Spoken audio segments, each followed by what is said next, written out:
咳嗽一点点，每天进步一点点。无处不在、久久不去的肺音，摆脱慢性咳嗽比你想象的更难。你最后一次走进公共场所，却没有听到有人咳嗽是什么时候？在对这种声音畏缩了3年之后，听到这么多人的咳嗽声，可能会让人放下戒心。如果是你会感到尴尬，但请放心，您并不孤单。上呼吸道感染引起的长期咳嗽非常普遍。不幸的是，随着2022年秋季和2023年冬季季节性流感 COVID-19 和呼吸道合胞病毒或 RVS 病例的增加，最近出现了大量咳嗽。咳嗽是此类呼吸道感染的常见症状。咳嗽是一种投诉，每年估计有3000万人次就诊，大约40%的人最终进入像我这样的肺科医生办公室。鉴于持续性咳嗽无处不在，您可能会认为医学界有一长创知道有效的治疗方法。不幸的是，这取决于您咳嗽的原因，但是上呼吸道感染后的咳嗽通常会及时消失。咳嗽的原理，长期以来，医生们一直想知道为什么上呼吸道病毒或细菌感染后咳嗽的持续时间变化如此之大。答案可能在于人与人之间的差异，例如是否存在哮喘或慢性支气管炎等疾病。我在我的办公室看到了同样的变化，一些患者出现长期咳嗽，而另一些患者似乎咳嗽得更快，没有明确的解释。咳嗽是由于一个复杂的过程而发生的，该过程始于气道内神经之间的电脉通，包括鼻子和喉咙。有2种类型的神经可以响应外部刺激而引发咳嗽，化学受体和称为机械感受器的机械神经。化学受体对气味和烟雾有反应，这就是人们有时吸入在热煎锅上滋滋作响的辛辣辣椒后咳嗽的原因。机械感受器对灰尘等刺激物的感觉做出反应，当这些神经被激活时，喉咙会关闭，胸部的压力会增加，这种压力的增加导致空气和粘液以大约500英里每小时的速度涌入肺部，这个速度几乎是世界上最快的汽车的2倍。研究表明，病毒感染会改变这些相同神经的敏感程度。当您感染病毒时，由此产生的炎症过程会产生一种称为缓激肽的分子，这种分子会引起咳嗽的冲动。众所周知，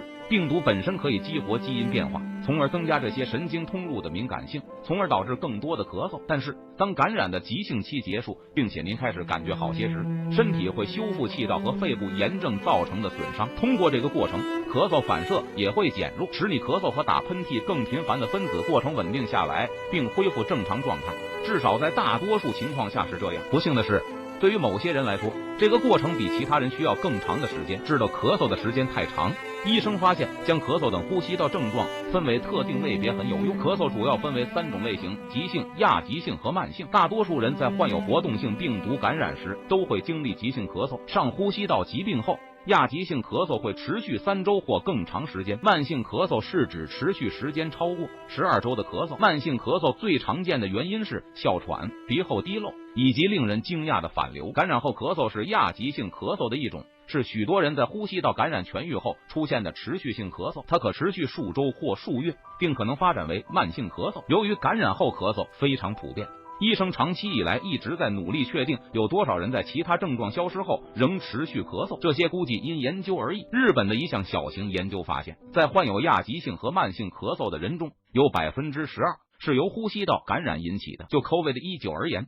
迄今为止最好的证据表明，只有2.5%的感染者在感染后还出现慢性咳嗽。这个数字可能看起来很小，但考虑到截至2023年2月上旬，美国每周有超过28万例新的 COVID-19 病例，这意味着很多人都在咳嗽。不过实际数字尚不清楚，因为针对感染后咳嗽的研究通常规模很小，而且只考虑了感染COVID-19 并出现在医生办公室或进行远程医疗访问进行评估的人，没有简单的修复。美国胸科医师学会和欧洲呼吸学会发布了指导方针，以帮助临床医生应对这些不确定因素以及咳嗽诊断和治疗可用数据的匮乏。尽管美国指南于2006年发布，但他们仍然代表了可供临床医生及其患者使用的最佳证据。大约1半的患者在没有任何治疗的情况下从咳嗽中恢复过来。对于那些不这样做的人，可用的有限数据表明，吸入器、类固醇、麻醉剂和某些非处方药可能会减轻一些人的痛苦。在成人中，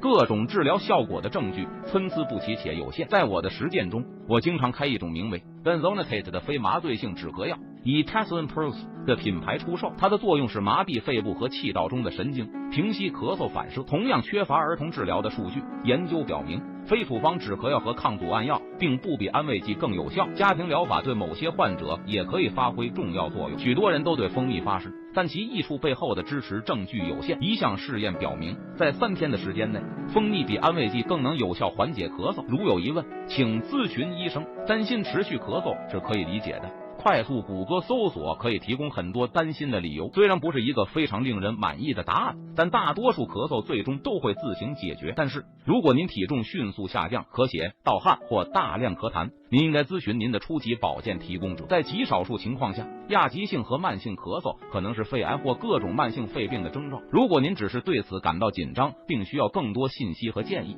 这就足以与您的医生联系。毕竟，咳嗽是每年数百万次就诊的原因。Kyle Enfield， 弗吉尼亚大学医学副教授。本文根据知识共享许可从 The Conversation 重新发布。谢谢大家，谢谢。我们下期再见啦。